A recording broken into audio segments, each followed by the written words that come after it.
now. Turn off your television sets. Turn them off now. Turn them off right now. Turn them off and leave them off. Turn them off right in the middle of the sentence I'm speaking to you now. Turn them off.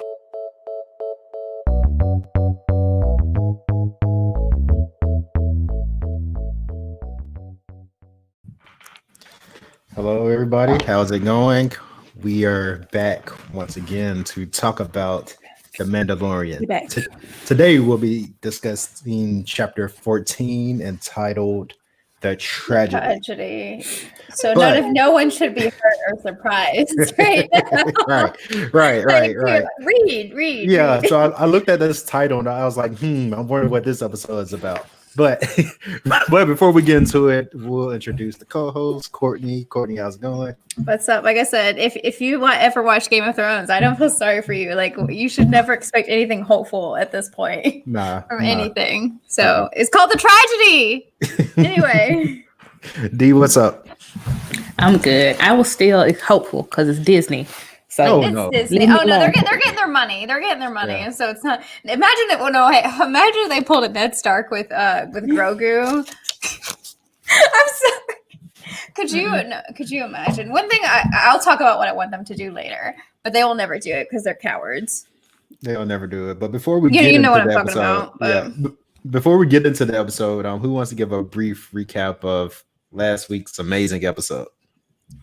Ahsoka brought the bad bitch energy. She's my favorite. She's my favorite character from Clone Wars. So if you watch Clone Wars, you should watch Clone Wars, which I'm the only one here that has, because AJ is not here for a very AJ reason. But so we finally got to see Ahsoka pretty early. Bad bitch, Rosario Dawson, also that bitch. Welcome, Lee. Welcome, Lee.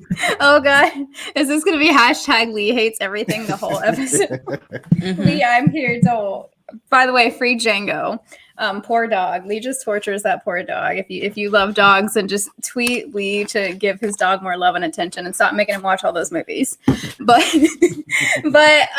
so yeah, it starts off with a bad bitch Ahsoka. I'm not gonna tell you who she is because if you watch the TV show, you'd know. So that's all I need to tell you. Watch Clone Wars. If you've been watching The Mandalorian, you should be able to watch Clone Wars because it's on Disney Plus.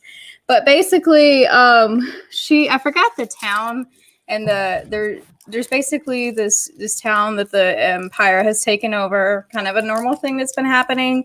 Mando kind of gets brought in to help. He meets with Ahsoka, and basically he's like, well, I will help train the child if you help me take this town back. And we learn that Baby Yoda's name is Grogu. It's Grogu. Just stop. I'm getting over saying the child or like Baby Yoda, but come on, people are being a little too stubborn about this. Mm-hmm. He has a name, and clearly the character prefers being called Grogu to Baby Yoda. And I was right. I've been saying for these past 2 seasons, I've been right. I'm like, he's a toddler, but he's not a toddler in the human sense. People are like, it's just a baby. This is not a baby. Like, he's gone through training. He's gone through Jedi training. So like, we need to stop seeing it like stop looking at it in a human lens. It's a whole different species with a high and they brought the midichlorian count back, which is very I trust Dave Filoni, but I'm still like, they kind of, with the plot, they kind of have to use it. But yeah, basically that. And then Ahsoka's like, I'm not about to train this child because, they win it back. He gets the Beskar spear and everything. I'm not about to train this child because the last time I saw someone with this kind of power, the best of us, the worst possible happened, which was, if you know, and you watch Clone Wars, that was Anakin Skywalker. She was his Padawan. So she's like, there's this place you need to go for the agent. If you watched Rebels and Clone Wars, there's this pre-Jedi beings called the Jedi. It's kind of pronounced a little differently, so it's kind of there. There's this beacon where you can call to anyone that's force sensitive. So the important part is like not just Jedi. There's the good side, the red light side and the dark side. Anybody. So it's just like screaming an alarm. So that's where they're going off to next. And Ahsoka is that bad bitch. And I love her. And Rosario Dawson is Ahsoka. So pretty much the whole episode. Mm-hmm. All right. So this episode, of course, opens with Mando And I will Being say, a good father. yeah, I will say this: we have a lot of our Grogu, like our Grogu thing of the week. I actually like this because it added a layer to Mando's character. It shows you how much he actually cares about Grogu and wants to That's pass his him off son. pass him off to somewhere where he's gonna get the training he needs. So that was a good little moment. So they land on the planet, and Courtney, help me out. What's the name of the planet again? Oh shit! I forgot the name Yeah, of the because planet. I watched it today. I watched it today. I'll look it up. I'll look it up. I'll look it up. Y'all talk while I look it up. I'm still It's worth bad a about try. this. So I genuinely was expecting this, even though it's a tragedy. I was like, okay, maybe the end is a tragedy. I was expecting to be a filler episode, so I wasn't like purposefully watching because it was only 30 minutes. I'm like, surely they're not going to do a lot with this. I'm stupid. So yeah, basically they did a lot in that 30 minutes. The purpose was to put Grogu on this Seeing Stone so he could reach out to, like Courtney said, anyone who's force sensitive. Because Ahsoka didn't want to train Grogu, so he's reaching out across the galaxy to anybody who has force sensitivity. And as we know, if we've been watching this show long enough, nothing ever goes as planned. We have a Typhon. So we have reintroduction to a character. They finally made him cool again. Yeah. Oh yeah. Before we get that one. Yeah. Sorry. I'm happy. I'm pleased. Ming-Na Wen, who's still very fine to be knocking on 60. But anyway, how did I know that was coming? But she is now loyal to a famous, Star Wars character, and like Courtney said, it's cool that we actually get to see him do something because he's been cool for a long time without actually doing anything. So it's cool to see. And by the way, we're talking about Boba Fett. So if you the same actor from the prequels, because remember it's who played Jango, but it's his clone. It's complex. If you've been watching our episodes, so we shouldn't have to explain it. So yeah, and I like that.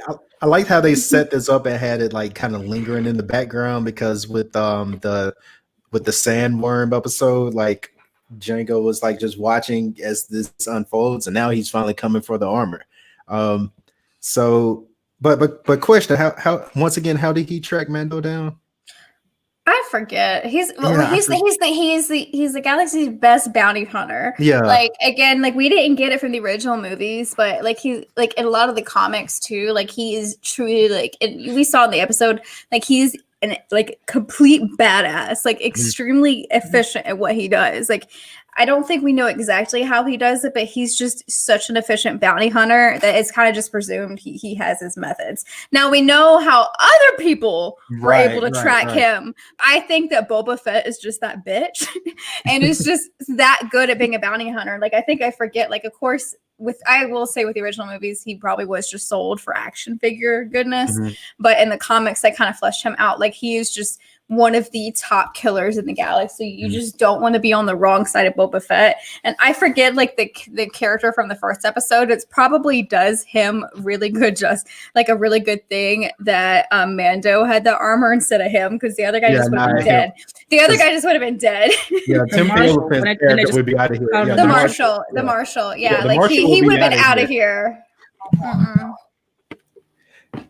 Yeah, so and once again, I want to go on like a mini tangent before we go into this. I've always said this, but I've always thought this, but I never had a forum to actually say it. The Slave One is one of the coolest designs for like, but how does the Slave One fly? And once again, D, this is Boba Fett's ship, the one that kind of looks like. Yeah, it just like how does it fly? Remember, this is space. This is space. I know. It's one of the coolest designs, but I have no idea how it flies. Like, if you knew, like, watch the Star Wars shows, as soon as I saw that, I was like, Boba Fett, and I just like again, just exactly how Filoni like just makes everything in Star Wars like so much cooler than what it was, and to give like in Boba, I forget. I knew exactly what the name of the creature was, but you can tell he's been messed up. He's been so messed up. But I think from what I read, a lot of people's theories about how he survived that is that whatever the thing the something pet starts with an S. I can't something. I can't. Well, I'm gonna remember it as soon as we're done talking. But the Alaskan Bullworm thing whose name I can't remember, and because I've always called it the Alaskan Bullworm because that's what it is. Apparently, that's a predator to the pit. Thing. So apparently the same one that they killed, the same kind is what tried to eat it. And that's how he got away. So just for anyone that's curious, like, he's supposed to be dead. Not really. So he just got very lucky. So D, for like to have a proper introduction to this character, what did you think about him? I'm like Courtney. He just seemed like he's that bitch. Like, and it was a cool, I guess it was the demeanor too. Just so you awesome. can kind of tell That's when so people good. are very good at what they do because they're just calm. There's no, I don't need to prove anything to you. There's no like machismo. It's just kind of like, hey, you know who I am. I know who I am. So just give me what I want and let's move on. Thanks, Cam. Yeah, Sarlacc. The Sarlacc. The Sarlacc. Thank you. I was like, I knew exactly what it was until I started talking.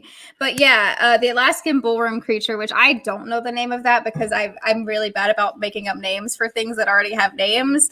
But yeah, that's a natural predator for that. So that's how he got out apparently.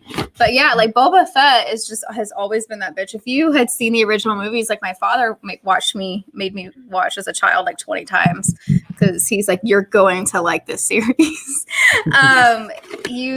They always had Boba Fett as like this character is like, what is he gonna do? They never do anything with him, and he just falls into the Sarlacc pit. With the pre-recorded movie screen that's hilarious. So it's just like it was disappointing they brought to an end. And then like Boba is not like a true villain, except in the comics. Like the comics, like he is kind of like not great. But one of my favorite things about him is he's just like a neutral character, and they brought that back for this show. He's like, I don't serve anybody but myself. Like but he is honorable because his father, as we found out, is a foundling, which that is a retcon because I believe when they said that, I was like, I like that retcon actually. I think I actually really like that retcon. I'm team. I don't like people. It's like you can't change this. I'm like sometimes it changes for the better. Like that's what Dave Filoni's just really good about. Even with his own stories, he's just like maybe let's change this. It's a better fit for this show, and I like it a lot better for what the direction they're taking Boba. But yeah, again, he's just they're making him that bitch again, and that he's just truly neutral, and he is honorable. But again, he serves no one but himself, and I really appreciate that they're kind of sticking to that. All right, so are the stormtroopers so plentiful because they're trash? Because they're like awful, and like the whole time they were there. Joke. I think I'm like, in the original movies, those were bad aims because they're awful. In the original movies, I don't think like the point was for them to be lame, but it became a running joke. And like it became such a running joke that it's now canon that they're so bad. But they're just so plentiful. Which is so crazy because they're supposed to be from Django, but I guess like they don't train them that well. You're right. They're just numbers. So think about it like this, D. Like let's say you have like a file and you make a copy of it and you make like 1,000 copies of it. It's going to lose fidelity each time you copy it. So basically it's almost like that. Like because they basically cloned this one person million times over that it just sucks now. But that's why Boba is so good because he is like a perfect clone and like but was raised by Django as his own son. So that's why he is so good. And like at least with Django we kind of got to see like just how amazing and how just good at battle he is. So that just kind of speaks to just what a just stone cold killer that is. Speaking of that, like another wonderful The Good, the Bad, and the Ugly reference. I finally got my dad to start watching it because like my dad loves two things more than anything in this world, and my mom will know this, is Westerns, especially with Clint Eastwood in it. So much so that my brother's named after Clint Eastwood, and Star Wars. So my dad, there's Good, Bad, and the Ugly references. So I finally got him on The Mandalorian for that. Yeah, Courtney's referencing the scene where Mando like has his hand on the his hip. three-way. He's like put the gun down. They love Filoni and George the Chinese standoff. You know what it's called? Or the Mexican standoff. Yeah. Mexican. It's a Mexican standoff. Yeah. Makes sense. Yeah. One more question though. I know that the stormtroopers are clones, but they are sometimes people. Because does that explain Finn, or is Finn just an outlier They because he stopped wasn't supposed to be cloning. there? They stopped stopped cloning and just started stealing children because they're like, let's base this off of real life. So Yeah, they're just so- stealing children. So by the out time here. we get to the second order, it's like full on like just imperial. Well, it's always been imperialism, but it's to the point where like, okay, like we're real just- world we're- imperialism, like child rebel soldier type thing. Like we're just taking stealing. kids and making them the stormtroopers. And I think now. part of it was it's like they're so bad we have to steal. Yeah, it's children like at this look, point. look, they could shoot 100 rounds and don't hit anything. Maybe we should get humans. Maybe we should try. I love that they made it canon. That the fact that they never hit. That's how hilarious it was that they made it canon. So, and this is why the dark troopers are like, it's kind of like coming back around, and they're using Yoda now for the dark because it's a whole separate. they're using the midichlorians and his blood count. To make force sensitive clone troopers. It would be kind of funny if like they were still like so I'm just like imagining they wouldn't do this, but like where they just can't even use the force properly. They can't even aim with the force. So this is like clone so 2.0. bad. Okay. Yeah, but with like just imagine stormtroopers with force sensitivity. Imagine stormtrooper force lightning. Imagine And there was a lot of foreshadowing in this episode too. I hope everyone caught that. But question, when Mando took off his jetpack, did you think that was like I did? Do you think that was going to be basically the it's not really a Deus Ex Machina of the episode, but basically it was going to be like the plot device where he can't make it because I was like, the moment he took that jetpack off, I was like, he's not going to be able to make it to Grogu. So what did you think when you saw that happen? I kind of it was that, but they didn't use that. It was kind of crazy. I kind of thought that at first that Boba was going to be with the Empire, because I didn't know what they're going to make his intentions, but he just wanted his armor. But I was Boba's going to trick. I was like, Boba Fett's going to trick him because he's worked with the Empire before. But then they kind of like, no, he's just a bounty hunter. That's all he is. So. My husband just kept screaming, why didn't he put on his jetpack? He ain't got a jetpack. Why don't he have his jetpack? And I'm like, what are you talking about? And then I saw it. I'm like, oh. Yeah, I was like, why aren't you putting it back on? I guess like his mind, there's so much going on. Like, I try to bring myself back. It's like, well, if I'm in this situation, it's easy to say, well, I would have done this. But then when you're in the situation, of course, this doesn't exist in the real world. Time moves much faster than that. So I probably would have forgotten it too, frankly. Well, see, my thing was more the beginning because I don't know if I told y'all this and it's kind of just roll with me, but The Faculty is one of my favorite bad movies, right? It is. So when Yoda, I love it. So when Yoda was sitting on the stone, it has a name. Y'all told me, does it have a name? It's a beacon. It's like a beacon. That's what I'm calling it. Because I thought I heard them call it the beacon. When he finally started to, when it started to do whatever it was, and Mando kept trying to get to him, I'm like, dude, he tweaking. Just let him tweak. Just let him do it. But then I had to think, like, he doesn't know what's happening. He's just trying to protect him like he always does. So I probably would have been doing the same thing. That was like the most Yoda-like that I saw Grogu. Like I was like, he looks so much like Yoda right there, and that's not an accident. But just like. He was just vibing. He was just vibing. So he really was. Like he had no care in the world. Just caviar and good vibes. Yeah. So as that was happening, I think we got one of the coolest action sequences in this show. The director is like one of the shout out to Robert Rodriguez. I was excited for this episode. Yeah, I don't know why I thought it was a filler. Why did I think it was a filler? Because even Robert Rodriguez. I should have expected this because he's like one of the best like action directors. And it's crazy because as I was watching this, and once again, I didn't know Robert Rodriguez was directing this episode, but I was like, this is almost like Tarantino, like the way this action scene is like flowing. It makes sense because Robert Rodriguez and Tarantino have like the same styles, but yeah, as I was watching the sequence, I was like, and almost the same face. Almost the same face too. I feel like to be a good director, though, you have to be ugly. Is that wrong? You gotta have that face. Yeah. Not like ugly, but just like they all kind of have that face.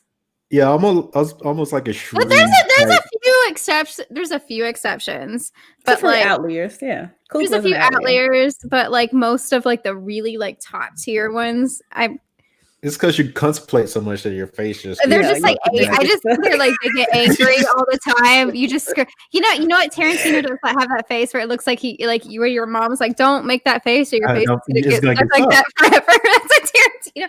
But he's talented. I there's some things that have issues with him, but he's talented. Anyway, I'm gonna get in trouble with somebody for that. I feel like. But question. So we know that Grogu was. I think it's safe to say Grogu made communication with another force sensitive being in the universe.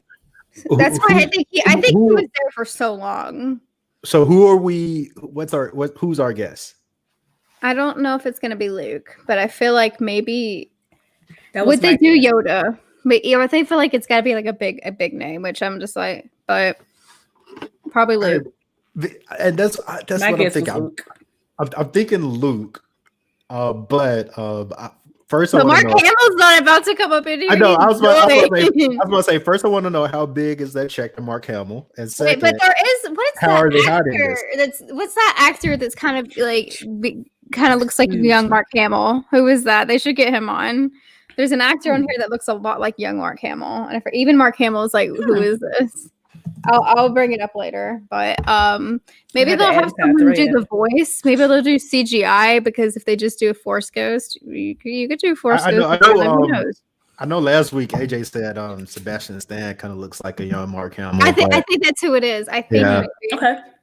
So yeah, I could actually see that, but I don't know. Yeah, I want. Or are they gonna? I feel like it would be almost like too much if they got actual Yoda. Yeah, I don't know. I would like that. I don't think I would like that. Maybe they bring back Yaddle. Nah, I wanted to be Cameron. I'm hoping for Mace Windu. I actually, you know what? I would love for it to be Mace Windu. Actually, like just cut in, motherfucker. I feel like Samuel. Isn't he said that he would love to be Mace Windu again? Yeah, like it would be cool just to see the purple saber. Since y'all told me, am I just being so cool and commanding that you can bring forth a purple saber? Just you're like, I want a purple saber. Yeah. That's your legacy. Yeah, I really loved how he like just told him to embrace that role, and he was like, if I'm going to wield a lightsaber, give me a color that nobody else has, and give it a cool story. So the birth of the purple lightsaber that's always war ready. So Courtney, your favorite character shows up this episode. Yeah. There's just the look on his face. I was just like, I had to say some reckless things, which I'm not going to say because my mother's watching. But I just want to say two things. One, when Yoda was force choking the stormtroopers, I immediately thought of Courtney. Just want to put that out there. And the second, I was like, Courtney was like, tweeting me. People were adding me. I hadn't even seen the episode. They're like, oh, force choking. I'm like, stop. Second thing was it went perfectly because I saw a tweet right before I saw the episode, the tweet when Juan Carlito was talking about, how his daughters were like, don't you hurt baby Yoda? And he was like, I will squash that little joker, with no problem. And the fact that he was just like looking at him and smiling with that like menacing, like I have thoughts. Yeah. I have thoughts like, that aren't just first thoughts. They're not thirsty thoughts. They're not thirsty thoughts, but I have actual thoughts. But no, okay. I was thirsting that all. A little bit of thirsty. Like Don Carlos Esposito is just as a villain, it's just like one of those things where it's like I shouldn't be attracted to this character, but because it's Giancarlo Esposito, I'm extreme. He makes his character. It's just like this sexy kind of sinister. You're just like it's so wrong. But I don't care about what's right. Like that's who he is. But anyway, I think can I talk about the foreshadowing in this scene? No, go ahead. Because there was a couple reasons he did that. Like one, he's already shown he does not care about his people. He just does not care. He's like they're useless anyway, and they're extremely expendable. Because one, he needed to exhaust Grogu, first of all, and he knew that would exhaust him. And two, he needed to kind of see the power that has grown. And three, remember that Yoda, Grogu is so close to, he cares a lot about Mando. So Ahsoka has mentioned, like that could bring him to the dark side. Those emotions could very much slowly but surely bring him to the dark side, and that's honestly something I would love to see. But Disney will never do it.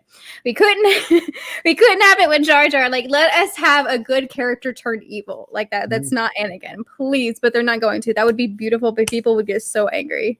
People would get so angry, and because they don't like a good story. That's why. But I think that we're gonna have a Christmas Story. If you've seen the Christmas Story, you know that you'll shoot your eye out, because it's like you can't play with this thing, the dark saber, because you could take someone's eye out. I'm like, oh, Baby Yoda, and he's like, your hands are too small. It's like Baby Yoda or Goku is definitely not gonna. He can't hold the saber.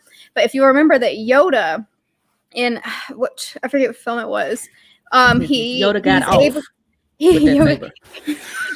No, he's able to throw sabers around with the Force. Yeah. So he doesn't need to hold them. He can use the Force. So I'm thinking we might get that from Goku, and we might take out his eye, because I'm like, why else? It's a very Disney, and not just Disney, a Star Wars thing to foreshadow like that. But I have a feeling that Grogu's gonna use that saber to take him out, or at least his eye. So he could be even. That'd be kind of like sexy if he had an eye patch. I don't know. Would that even make him more? Okay, I'm sorry. But I'm just saying. Hey, listen. You know, I grew up with the things I had to hear my mom say about actors like Denzel Washington. Like, this is payback, Mom. Like, I had to hear my mom thirst over those actors.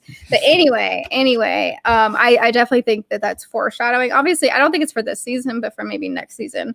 I think we're going to see Baby or Grogu pull some Yoda. And when I try to say Grogu and Yoda in the same sentence, Baby Yoda is going to come out. But we're going to see some more like allusions to Yoda with the throwing of the saber, because that is something that Yoda absolutely did and was a master of. So, but I agree with the foreshadowing, but I'm kind of starting. What are you agreeing with? Huh? I was like, what do you agree with? I was like, are you about to start agreeing with me and D? About... No, I said I agree with the foreshadowing. No, I agree with your take on the foreshadowing, because I thought that too. I did. Like, okay, Ronnie. Nobody's gonna question your manhood. Like, you see a good-looking man, you have to admit it. I am comfortable, but I don't. I do not want to be force-struck by Giancarlo. But.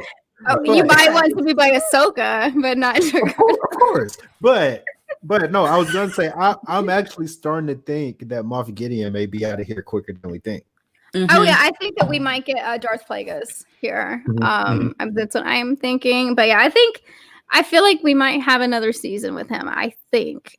I'm not sure. Who knows? That's what I'm hoping. But I mean, of course, you two think so, but. But yeah, I think it will be Grogu's hands. Yeah. Okay, yeah. I can't say that's why Mace Windu is perfect for training Grogu. He's a master. He's a Jedi style that walks on the edge of the dark side of the Force and the Jedi purposes. Yeah. So I do think it would be perfect to like harness that power if Grogu is seducted by the dark side. And didn't they say he's not dead? I think he's not dead. He found a way to be alive. Like, I think Samuel L. Jackson in an interview said, I found out that my character is alive. Yeah, somehow. Just go out the window, I'm cool. Yeah. But he's not powerful. But one thing that I think, because they're having a lot of Rebels and a lot of Clone Wars, like they're bringing all of that into live action. And when I mentioned the Jedi, Samuel can survive. Yeah, exactly. Like he's just Samuel L. Jackson. Come on, he'll just float back up. But as I mentioned, the Jedi. So like I said, I'm team like fuck the Jedi. They're terrible, but the Jedi were better, because the part of the problem with the Jedi is like so split between like light side, dark side. The Jedi kind of walked in both, and then there was like one that was in the middle that's called balance. I forget the names for them, so if someone watched Clone Wars and Rebels, please remind me. But you walked in all three, and you met with the balance, and you were even more powerful than the current Jedi are, because you were able to walk in all of those. And I think that is what a lot of this show is going to be about, is the true balance in the Force. And I think the fact that Grogu was born the same year as Anakin, and they talked about someone that would bring balance to the Force, and that was not Anakin. Anakin did not bring balance to the Force. He actually tipped the balance. But I think that they might bring that up, and that Grogu might be the actual balance and might bring that part of the Jedi where it's the dark side, the light side, and everything that's in the middle. So I would love to see that because it makes way more sense in the current Jedi. None of what they do is make sense. That's why they lose all the time. We need Freddy. Where's Freddy?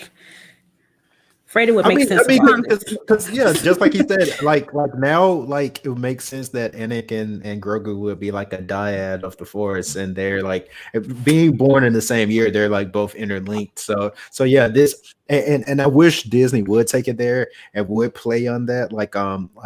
It'd be so good. It's so interesting if you could see like Grogu. But people don't like good storytelling, which is why we couldn't get get Dark Ray either, because people just don't like good storytelling. They like good feels storytelling, and that's good feeling storytelling is some of the worst storytelling. I'm sorry, because it leaves so many plot holes. Mm-hmm.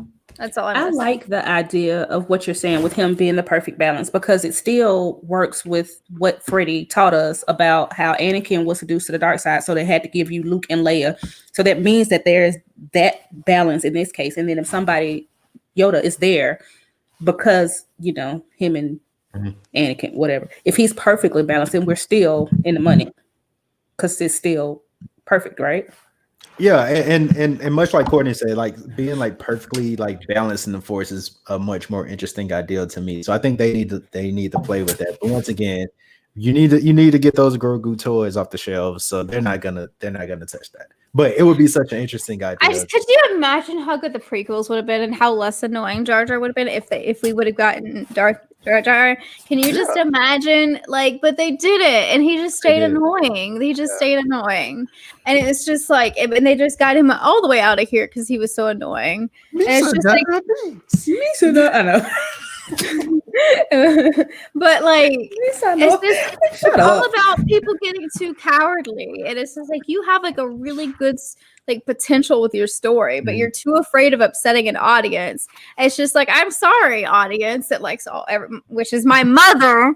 Everything can't be feel good all the time. Those aren't always the best stories. So I need a little darkness on my story. So, but we could be tipping that way, and I'm not saying that that Tony dying is like the end all be all. Okay, Disney's gonna go dark now, but at least it's some progress, right?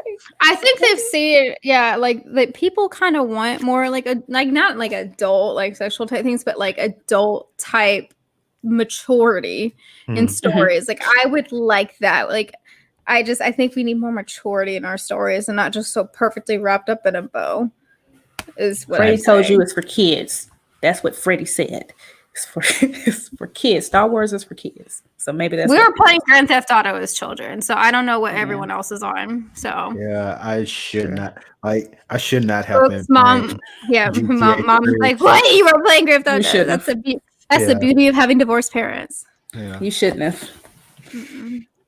But that's it. Do you? But I did. So now, what do we do now? Because I will say, okay, so when the laser, I guess we call it laser. Is it a laser? Came and blew up the ship. Did y'all immediately know that it was Moff Gideon? Yeah. I mean, okay, because I'm like, who else could it be? Like that atomized that. Like that just shows how how strong. Yeah, strong. Just like it atomized it. Mm-hmm. That's crazy. That was crazy. And people were so mad. I'm just like, listen, that ship was being held together by paper clips and rubber bands. The Chris was trash anyway. It was trash. Like he's gonna get a 2.0. Like if y'all watch, what's he gonna do now?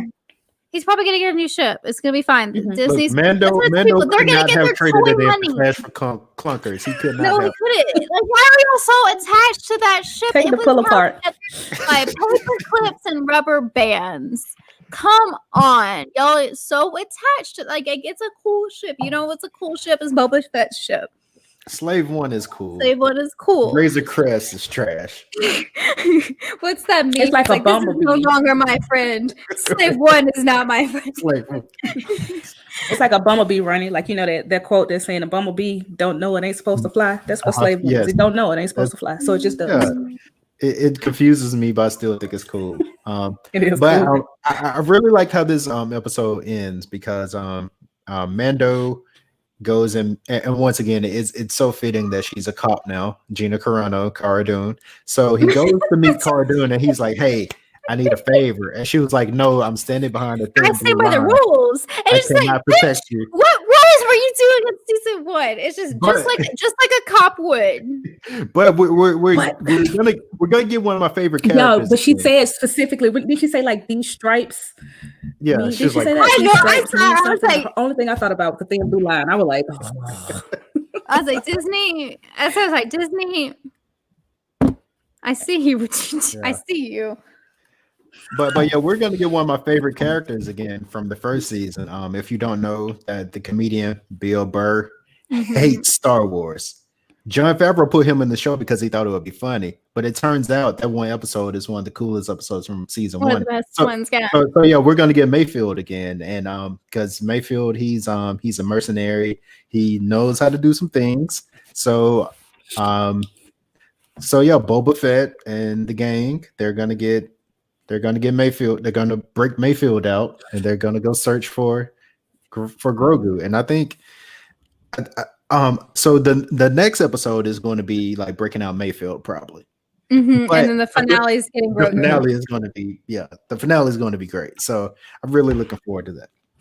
But I, Go ahead, like Dee. now, when you said, going to be able, I was just gonna say, do you think they're going to be able to extract something though from Grogu in the meantime? I have do you a think feeling, they'll get to him before? I have a feeling they're going to get something out of him. They're going to get something. Okay. And once again, I think we know they get something because I think there's a link between Grogu's DNA, the experiments they were doing, the midichlorians, and Snoke. So I think Grogu's DNA is gonna like perfect that because they said they needed more of that, and they did some experiments at first. So I think Grogu's DNA is going to lead to the creation of Snoke. I don't know. Do you think this series is a springboard for the retcon, and that's the primary goal of this series? Because I've been thinking that maybe it's my third eye, but I'm like, I think that's what might be the primary goal of this series. But to be honest, I feel like this series was created to be the bridge between the animated series, the sequel trilogy, and the main trilogy. But I think I would say retcon the prequels. Yeah, honestly, I was gonna say I think this is going to be the platform to now retcon most of the bad stuff. I think they need to retcon the prequels before they do the final 3 because I just feel like the final 3 are so recent. It's just not. Movies that come off that recent, like a remake or a redo, just in my opinion, I think that you need to distance it in people's memory a little bit better. Like how people liked the prequels. We're not going to pretend that people did it and they hated it, and now it's kind of like a nostalgia thing. So I think they need to do the prequels first. I think it's going to make sense to redo the prequels. But I mean, like now that we know that Rebels. So you think they're doing like a Days of Future Past? Possibly. I mean, So I don't think I think it's more like a recontextualization. They're basically saying like, okay, this is what we told you. Like for instance, the idea of the midichlorians, like that was a very controversial idea when it came out. But now I think they're going to add more context to that to kind of like give it a better definition to make it make more sense. So I think that's what they're doing with the Mandalorian. They're basically going in and they're like, so they're treating like the prequel trilogy as they were as like a draft, and they're going to go in and clean it up using the Mandalorian. They're going to be like, okay, this is what it really meant. That's kind of what the Clone Wars did. That's kind of what the Clone Wars did. Right. But to make it in a movie form, I just want Darth Jar Jar. I think there's potential there. There's so much potential in Darth Jar Jar. Give us Darth Jar Jar. That's all I want. Please. I'm okay with that. I want a good character that's not Anakin, because everyone knew Anakin was gonna go dark. I want one that completely blindsides people with switching to the dark side, and I want them to not be too cowardly to do it. I would have loved it. You think Rey would have done that? I think that would have been wonderful storytelling if they had Rey go to the dark side. Because it was, but not having been Palpatine. Like if she came from if she was a Kenobi and went the dark side, to me that would have been poetic in a way. And that would have been. Can you imagine the storytelling? I mean, they set it up in that movie that people hate, but we're not going to go there again. I promise you, this is not going to go to the me trying to redeem the Last Jedi. we're not gonna go That there was your yet. jam. Yeah, Because it's going to be like an hour and a half if we do. It's on literally right now. Yeah, I think it's on right now. Like literally, my mom said she's like watching us and the marathon. So yeah. but yeah, I think that's all we got for this episode. Any closing thoughts? Giancarlo Esposito. Forever.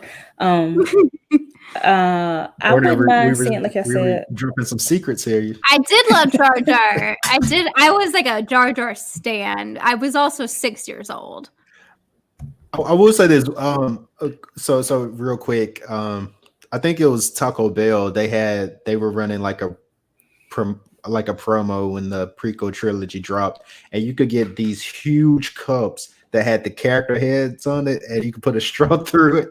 I had Jar Jar. I still have like in a cereal box where you had the little spoons, because Mace Windu is one of my favorite Star Wars characters of all time, because he's just so good. I have I forget, it was a Kellogg's, and you could like light it up, this spoon, and I have a purple one, and I still have it. So it's just, I love, like, I wish they would do promo now like they did then, like put it in like the good so quality, the good quality stuff, especially for like movie promos. They just make cheap stuff. But I would just love to see them redo it, and I would love Darth Jar Jar. But yeah, and I definitely. I'm just saying, with the stories, there's a lot of potential if we just let Dave Filoni do all of it. Because I think like Star Wars, like his same, especially like the prequels are like his like life's mission to kind of redeem the prequels. So just let Dave Filoni do all of it. So that's all I'm saying. So D, any closing thoughts? No, I'm just looking forward to see what happens. Save Grogu. Start whispering it. Save Grogu. Save Grogu. Save Grogu. But also, if I can retcon anything, if I can retcon anything, it's Anakin. You're breaking my heart. You're breaking my heart. Yeah. And just anything that Hayden Christensen had anything to do with, just destroy it. Destroy it. Like all those corny lines, a lot of them was Hayden Christensen.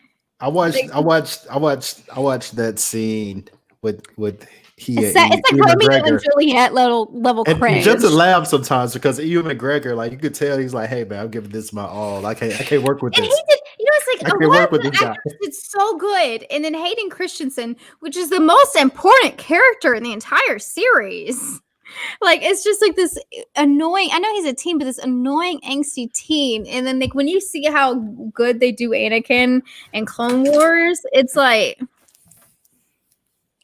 y'all had this the whole time? Did Grogu? I don't think it's stronger than Vader, but I think on the same level. Because in my mind, that Anakin and Yoda were like equals. When it came to force capability, and I don't think Grogu is there yet, but I think he's showing potential, because Moff Gideon said it's like, oh, you're stronger than you were before. I think he has potential, but I don't think he's there yet, because he still is very much a child compared to where Yoda was at, because you still need training. Because one thing about the force, like there's a lot of people that are force sensitive. If you never get training, you could actually just completely, like the midichlorians never go away, but you could just you don't know how to harness the force. You don't know how to force it, and you could just kind of forget how to do it.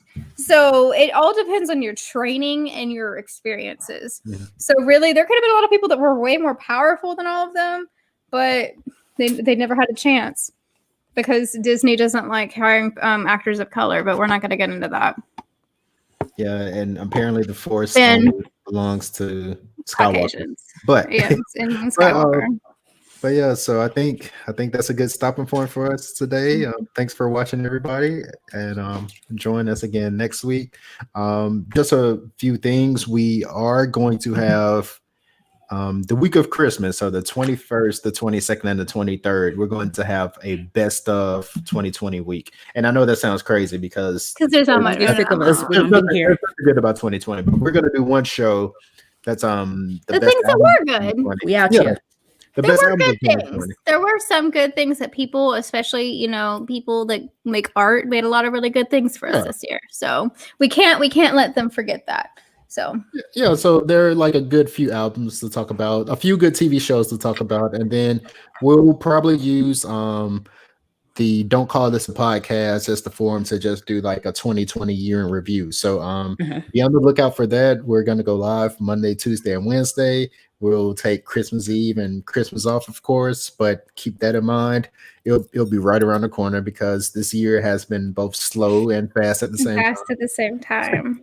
So yeah, be on the lookout for that. And if you haven't, subscribe, hit that like button, all that good stuff. Follow us on everything. Yes, on everything, All on of the Twitch, things. Twitter, YouTube. Subscribe. Yeah. We have a Facebook page too. We have a Facebook page.